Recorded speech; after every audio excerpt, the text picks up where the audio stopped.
नमस्कार जी। नमस्कार जी। पहले तो हमारे चैनल में आपका बहुत बहुत स्वागत है जी। धन्यवाद जी। पहले तो आप अपना परिचय दो जी हमारे दर्शकों को। ठीक है। मेरे पूरे उकलाड़ा परिवार को मेरी राम राम। मैं डॉक्टर सोनिया बत्रा, पुत्री स्वर्गीय शेर सिंह बत्रा। आज आपके माध्यम से जो भी आप मेरे से सवाल करें, मैं उनका जवाब बड़ी बेखूबी से दे पाऊँगी। आप चेयरमैन के लिए आपने नॉमिनेशन भर दिया है, जी। क्या कारण रहा है जी इसमें, राजनीति में आने का कारण? देखिए, राजनीति हमारे खून में, तो कारण यही रहा मेरा कि मेरे पिताजी मसीहा कहलाए जाते हैं यहाँ पे। ये जो बत्रा साहब थे वो गरीबों की बुलंद आवाज़ थे। वो पंजाबी कम्युनिटी के नहीं, वो छत्ती बिरादरी के फैमिली मेंबर थे, क्योंकि वो सुबह अपने घर से रोज उठ के चाय भी उनके यहाँ जाके पीने का काम करते थे। हमारा बचपन, बड़ा, शादी, हमने सब यही देखा है कि सुबह उठते ही वो निकल जाते थे अपने परिवार को संभालने के लिए। तो मेरा आने का यही कारण है। उनके जाने के बाद जब मैं लोगों से मिली, यहाँ मैं आई, तो वो लोग यही कहते थे, बेटी जब बत्रा साहब थे तो हमें कभी दिक्कत नहीं हुई, आज वो नहीं है तो हमारे पास कोई ये भी नहीं पूछने आता कि आप जिंदा हो मर गए हो। क्योंकि हमारे यहाँ के जो लाइन पार की जो लोग हैं उनको दो भागों में बांट दिया गया, एक लाइन के उस पार और एक लाइन के इस पार। वहाँ के लोगों की सुनवाई भी होती है, सारे काम भी होते हैं, लेकिन यहाँ की आवाज़ हमेशा दबाई जाती है। तो जो जनता की आवाज़ थी कि बेटी आप आगे आओ, मुझे यहाँ तक लाने वाले हमारी जनता की आवाज़ है, 36 बिरादरियों का साथ है, पूरा समाज मेरे साथ है। उन्होंने ही मेरा हाथ पकड़ के मेरे को बोला है कि बेटी आप इस मैदान में आओ। तो जो भी हमारे समाज का फैसला था, यही कारण रहा जो मैंने चेयरमैन का नॉमिनेशन भरा।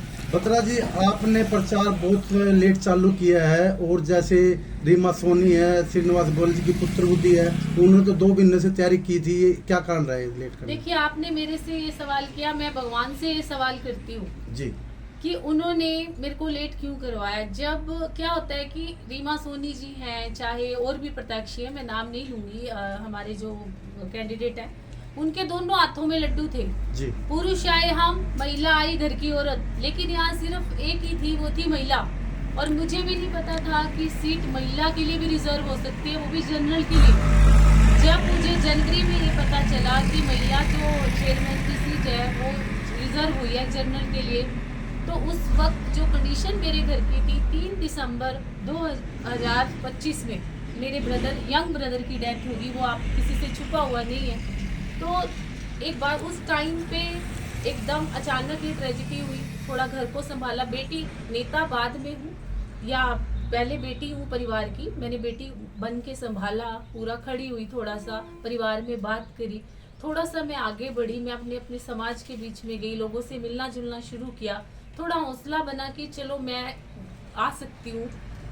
अभी खड़े होने की कोशिश करी थी, प्रभु ने फिर एक चोट मारी, मेरी फिर से यंग प्रदीप जी की अचानक डेथ हो गई। तो लेट मैंने नहीं किया, मुझे उस कुदरत ने, उस परमपिता परमात्मा ने कुछ सोचा होगा, या लेट आए दुरुस्त आए, ये भी हम कह सकते हैं। लेट जरूर हूँ बट हिम्मत नहीं हारूंगी।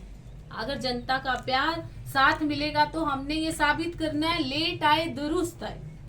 बत्रा जी, आप जो चुनाव में उतरे हो, आपके क्या अहम मुद्दे रहेंगे, क्या क्या समस्या को हल कराएंगे, इसके बारे में क्या? देखो, यही सवाल आप हर कैंडिडेट से करते हैं। पहला सवाल यही होता है कि आप क्या करवाओगे। मैंने कभी नहीं बोला मैं ये करवा दूंगी, पहले मैं आपको वहाँ दिखाऊंगी कि मैं ये देख के गई हूँ और मैंने ये करवाया है। तो प्रमाण, कहते हैं ना, प्रत्यक्ष को प्रमाण की जरूरत नहीं होती है, ये आपको भी पता है। सच्चाई किसी से नहीं छुपी हुई, सच्चाई वही की वही है। मैं करके दिखाने में बिलीव करती हूँ। बोलने तो आई नहीं, बोल तो सारे ही रहे हैं, लेकिन मैं करके दिखाऊंगी। समस्याएं जहन में है, करने की जिद है, हौसला है।